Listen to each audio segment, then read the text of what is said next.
बिस्मिल्लाहिर्रहमानिर्रहीम। आज का हमारा टॉपिक है प्रॉब्लम नंबर 5 और ये है accounts of joint stock company chapter number 4 Icom part 2 का। तो आइए इसको देख लेते हैं जी। इसमें प्रॉब्लम की जो टाइप है इसमें वही तीन चीज़ें आपको देखनी होती हैं कि इशू किस पर हुआ है, पार पे या प्रीमियम पे, डिस्काउंट पे। तो ये भी पार पे इशू हो रहा है। अब आगे सब्सक्रिप्शन को देखना होता है कि सब्सक्रिप्शन ओवर है, अंडर है या फुल है। तो यहाँ पे अंडर सब्सक्रिप्शन है, जबकि अलॉटमेंट आपने देखनी होती है जनरल पब्लिक को है या किसी और को है या दोनों को है। तो यहाँ पे जनरल पब्लिक को भी हो रही है और वेंडर को भी हो रही है। वेंडर होता है जो कंपनी को कोई चीज़ सप्लाई कर रहा है, यानी सप्लायर है कंपनी का, और ये कंपनी का इनफैक्ट क्रेडिटर है, यानी कंपनी ने इसको पैसे देने हैं। तो अब यहाँ पे इसके बदले में आपको कंपनी को वो जो भी चीज़ दे रहा होगा उसके बदले में या तो वो पैसा मांगेगा कंपनी से। फॉर एग्जांपल अगर उसने मशीनरी दी है तो कंपनी को कहेगा इसके बदले में पैसा दे, या तो उसे कंपनी पैसा दे दे, फिर तो बात ही खत्म होगी।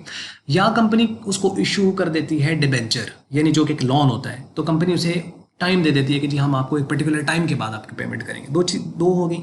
तीसरी जो चीज़ होती है वो होती है कि कंपनी उसे कहती है कि भाई तुम मालिक क्यों नहीं बन जाते, शेयर्स लो, यहाँ पे एसेट तुमने दिया है तो मालिक क्यों ना बन जाओ। अब वो मालिक बनने के लिए क्या करेगा कि वो शेयर्स खरीद लेगा। तो तीन ही मेथड्स होंगे कंपनी के पास उस एसेट के अगेंस्ट उसकी पेमेंट करने के। आइए हम इसको प्रॉब्लम्स को पढ़ लेते हैं यहाँ पे कि क्या आ रहा है कंपनी के पास और किस तरह उनको शेयर्स जा रहे हैं। जनरल पब्लिक में मैं दोबारा बता दूं, जनरल पब्लिक की 2 एंट्रीज और बाकी के सारों की एक एंट्री होती है। अलबत्ता ये हो सकता है कि उसके अंदर जो वेंडर है उसके बदले में ये हो सकता है कि उसके बदले में कोई शेयर आ रहा है, तो कोई एसेट आ रहा है तो उसकी एसेट की एंट्री वो रिकॉर्ड की जाएगी। आइए शुरू कर लेते हैं। कहता है कि ए ट्रेडिंग कॉर्पोरेशन, ए जो है वो कंपनी का नाम है, a trading corporation was formed with an authorise capital of 50,000 ordinary shares of ₹10 each. 10 का एक है और 50,000 ऑर्डनरी शेयर्स हैं। On the 1 January 2005 the company issued 30,000 shares. Company जो है उसने 30,000 शेयर जो हैं वो इशू किए हैं 1 जनवरी 2005 को to the general public and 5,000 shares were issue to the vendor. उसने ऑथराइज बता दिया। उसके बाद वो 1 जनवरी को उसने इशू किए 30,000 शेयर, किसको, जनरल पब्लिक को, एंड 5,000, इसका मतलब 5,000 एक्स्ट्रा शेयर्स हैं जो उसने वेंडर्स को दिए हैं, इशू टू द वेंडर। और वेंडर का नाम उसने बताया हुआ है यहाँ पे mister Asgar, from whom the company had acquired the machinery worth ₹50,000। Company ने उससे क्या लिया, मशीनरी, मशीन, कोई भी एसेट जो भी आ रहा है इसके अगेंस्ट। इसका मतलब इसने पैसे नहीं दिए, इसने एसेट दिया। तो asset account to share capital account entry होती है। तो मतलब क्या बन जाएगा यहाँ पे कि कंपनी ने जो है वो एसेट खरीदा और एसेट खरीदा मशीनरी, तो मशीनरी डेबिट हो जाएगी, जबकि क्रेडिट कौन हो जाएगा यहाँ पे, शेयर कैपिटल अकाउंट। और जनरल पब्लिक की 2 होती हैं, एक एप्लीकेशन की और एक शेयर्स की, 2 एंट्री हो जाएगी।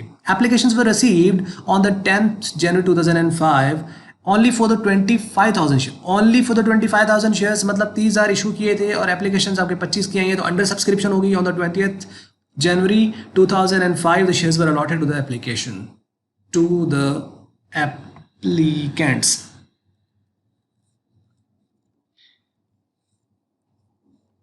applicants allotted to the applicants, यानी जो applicants थे वो उनको shares allot कर दिए गए हैं। अब यहाँ पे देखो कि जनरल पब्लिक की 2 एंट्रीज और जो बाकी वेंडर होगा उसकी एक एंट्री आ जाएगी आपके वहाँ डायरेक्टली। अब पहली 1 जनवरी को मशीनरी बिजनेस के पास आई, तो मशीनरी एसेट है उसको डेबिट कर देगा और directly share capital account credit कर देगा। और ये यानी उसको शेयर चले गए 50,000 के, 50,000 रकम थी, 50,000 आपके पास यहाँ पे, क्योंकि 5,000 शेयर थे, 10 का एक था तो 50,000 ही बनता है, तो ये यहाँ पे रकम लिख दी गई। तो being 5,000 shares issue to the vendor at par of ₹10 each, एक जो है वो 10 रुपये का। उसके बाद है जी 2005 और जनवरी 10 को एप्लीकेशन से रिसीव हुई हैं, तो bank account to share application account आएगा। अब चूंकि एप्लीकेशन 25,000 शेयर की आई हैं, 10 रुपये का एक है, हालांकि कंपनी इशू 30,000 कर रही है, तो इस जो 25,000 है इसको हम मल्टीप्लाई करेंगे 10 के साथ, तो ये 2.5 लाख बन जाएगा। 2,50,000, 2,50,000 रुपीज़ आपके पास यहाँ पे आ जाएंगे। तो bank account to share application account 250,000 and 250,000। अब ये एप्लीकेशन आई और एप्लीकेशन अब खत्म हो जाएगी और उसके बदले में शेयर चले जाएंगे, तो एंट्री बन जाएगी share application account to share capital account. तो यहाँ पे क्या होगा, शेयर एप्लीकेशन अकाउंट 2,50,000 से डेबिट हो जाएगा, जबकि शेयर कैपिटल अकाउंट 2,50,000 से क्रेडिट हो जाएगा। और ये जब उसको वो शेयर्स अलॉट हुए हैं तो ये उसकी रेट लिख दी है और 25,000 शेयर अलॉट हो गए पब्लिक को पार के ऊपर 10 इंच। तो बात समझ लगी होगी। इसी एंट्री को यानी यहाँ पे एप्लीकेशन को डेबिट करके और शेयर कैपिटल अकाउंट क्रेडिट कर दिया। अब इसको बैलेंस शीट में किस तरीके से शो करना है आपको पता चल गया होगा। ये जो मशीनरी है ये हमारा एसेट है, 50,000 का एसेट साइड पे आएगा, जबकि बैंक अकाउंट में आपके पास 2.5 लाख आया तो ये 2.5 लाख आएगा, जबकि बाकी शेयर कैपिटल अकाउंट यहाँ पे सब्सक्राइबर इशूड में आ जाएंगे। अब यहाँ पे देखें बैलेंस शीट में ए ट्रेडिंग कॉर्पोरेशन बिजनेस का नाम, फिर उसके बाद स्टेटमेंट का नाम, बैलेंस शीट एज एट जो इसकी डेट है 20 जनवरी 2005 ये आ जाएगा।